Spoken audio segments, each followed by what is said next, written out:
Okay, so here's a project that's going to involve the accelerometer, or shaking of the Finch. And so if you look at the black blocks here, you can see that there's 3 that deal with acceleration. And so let me turn the temperature off. If I look at just the x acceleration, you can see that it's sort of 0. It's bouncing around 0, really small numbers. But if I take the Finch and sort of start jostling it up and back like that, you can see the number actually gets kind of high. So why don't we just sort of look at the accelerometer, and which is the one that measures this jerking of the Finch, and I'll just sort of say don't do anything, but if you happen to pick the Finch up and start wiggling it, let's have it say leave me alone. How about that? Okay, so we'll go here and pull a red flag out, the green flag, to get us going again. I like to have this behavior sort of reflect forever. And then so once again, what we'll do on the question here is we'll ask this question again, going into the if statement here. We'll say, if something is going to happen, then I'd like it to say the words leave me alone. So let's do the more blocks. Let me put the speak in here. Leave me alone. Okay, something like that. And I know that's going to work, but now I got to see what that question is going to be. And the question is going to be, of course, looking at this x acceleration here to see if it exceeds. Now I'm shaking it. What would be a good threshold? Maybe a number like 1 or so would be good.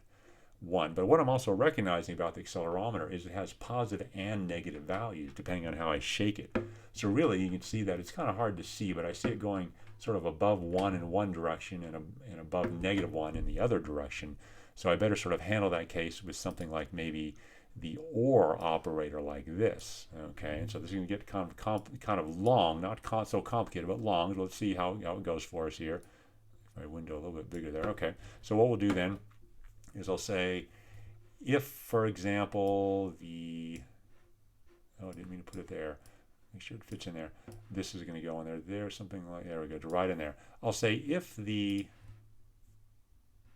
x acceleration, which is the number there, if that becomes bigger than, I messed my block up again. Hold on, let's get this in here. Let's get this green block in here. Maybe I'll just assemble the whole thing down here. If the x acceleration, I am just not doing this. Okay, there and there. So if the x acceleration becomes bigger than 1, okay, that's certainly one case here. Or I'm going to ask the question if the x acceleration becomes less than -1, something like this.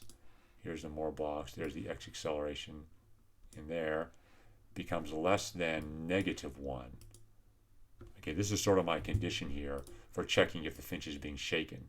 So again, just by empirically looking at the numbers, I see that it goes bigger than -1 in one sense and less than -1 in the other sense. So I'm just going to drop that as a whole. This whole question right here, just going to drop it right in there.